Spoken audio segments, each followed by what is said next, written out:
شما از ابزارها و قابلیت‌های استفاده می‌کنید که بشر در گذشته اونها رو نداشت. شما به کمک وبکم کوچیک و ارزون قیمت، یک کامپیوتر شخصی و یک راه ارتباطی به اینترنت با دوست‌ها و آشناهاتون که فاصله نسبتاً زیادی با شما دارن تماس ویدیویی برقرار می‌کنید. با گوشی تلفن همراهتون یک عکس می‌گیرید و اونو از طریق خدمات نسل جدید تلفن همراه به برادرتون تو اون سر دنیا ایمیل می‌کنید و اون در حالی که در قطار سری و سیری که با سرعت بیش از 400 کیلومتر در ساعت در حرکته، روی تبلت خودش ایمیل شما رو مشاهده می‌کنه و پاسخ میده. نه نیازی به تمبر داشتید، نه پستچی و نه کاغذ و پاکت. ارتباطات ساده شده و کارها سریعتر و دقیق‌تر انجام میشن. شما برای خیلی از کارهای بانکیتون دیگه مثل گذشته به شعبه بانک مراجعه نمی‌کنید و از طریق خدمات بانکداری الکترونیک کارهاتون رو انجام میدید. نه صفی هست و نه نوبتی، نه اسکناسی و نه قبضی. حتی تو کارهای خونه هم از ابزارهای استفاده می‌کنید که اجدادتون حتی خوابشو هم نمی‌دیدن. ربات جارو برقی که به تازگی از یه فروشگاه اینترنتی خریدینش، وقتی که شما سر کار هستید خونه رو جارو می‌کنه و ماشین لباسشویی خودش سر ساعت معین که براش تعیین کردید شروع به شستن لباس‌ها می‌کنه و بعد خشکشون می‌کنه. بالغ بر 1,800,000,000 نفر کاربر اینترنت وجود داره و تعداد جستجوهایی که ماهانه از طریق وبسایت گوگل انجام میشه بالغ بر 87 میلیارد هستش. باید به این نکته توجه کرد که اگه هر کدوم از این جستجوها رو یک سوال فرض بکنیم، قبل از گوگل این سوالات از چه کسی پرسیده میشد؟ دایره‌المعارف ویکی‌پدیا یکی از پدیده‌های عصر ماست. هر روزه افراد بسیاری در سراسر جهان اطلاعات روزانه خودشون رو از طریق جستجو در ویکی‌پدیا پیدا می‌کنند.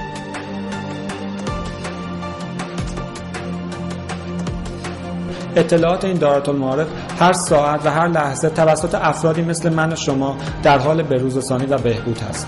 بر اساس تحقیقی که در سال 2005 توسط مجله نیچر به انجام رسیده، صحت اطلاعات علمی ویکی‌پدیا با دایره‌المعارف معتبری چون بریتانیکا برابری می‌کنه.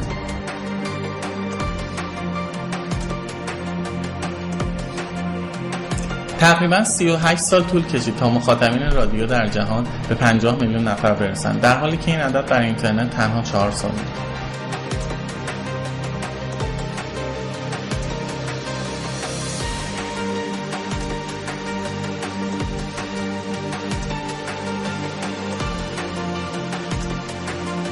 امروزه حدود 20% از تولید ناخالص کشور سوئد از طریق سرمایه نامشروط محقق میشه.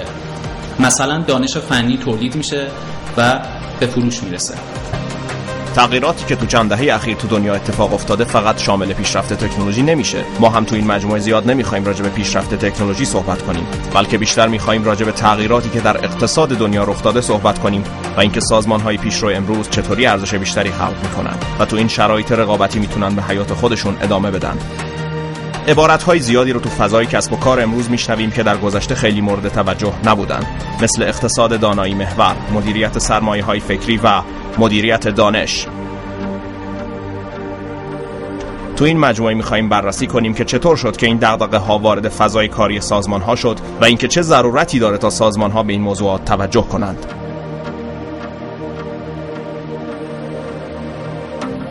سالها پیش پیتر دراکر که لقب پدر علم مدیریت نوین رو هم داره، گفته بود که ما در حال ورود به جامعه دانش محور هستیم. جامعه‌ای که در اون منبع اصلی اقتصاد سرمایه‌های طبیعی، نیروی کار یا سرمایه‌های مالی محسوب نمیشه، بلکه سرمایه اصلی دانش است و دانش خواهد بود. الان این اتفاق افتاده.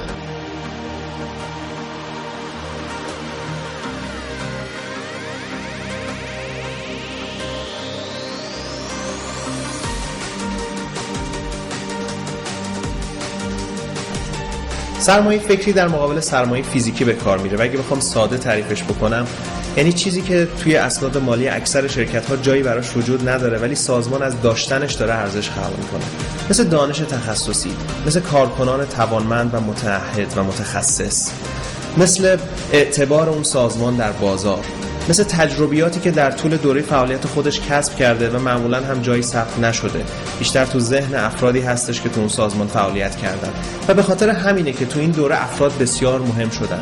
سازمان‌ها انواع کارها رو انجام میدن برای توانمندسازی نیروهاشون، برای حفظ نیروهای متخصصشون و برای کسب تجربیات و استخراج تجربیات از ذهن افراد. شرکت‌های دانش بنیان روز به روز در حال پیشرفت هستند. این شرکت‌ها با تکیه بر دانش‌های افراد خودشون و حمایت از ایده‌های جدید و تحقیق و توسعه به معنای واقعی روز به روز در حال کسب مزیت‌های رقابتی پایدار هستند. منظور از مزیت رقابتی پایدار یعنی چیزی که فقط امروز برای ما ارزش خلق نکنه، بلکه چیزی باشه که همیشه بشه روش حساب کرد و از نظر بسیاری از صاحب نظران علم مدیریت در دوره‌ای که ما توش داریم زندگی می‌کنیم اون چیز دانشه. سرعت خلق دانش بسیار زیاد شده. بر اساس آمارها میزان تولید دانش فنی در هر 2 سال 2 برابر افزایش پیدا میکنه. این به این مفهوم هست که یک دانشجوی رشته فنی که مدت تحصیلش 4 سال طول میکشه، در سال سوم تحصیلش 50% آموخته‌های سال اولش تقریبا منسوخ شده.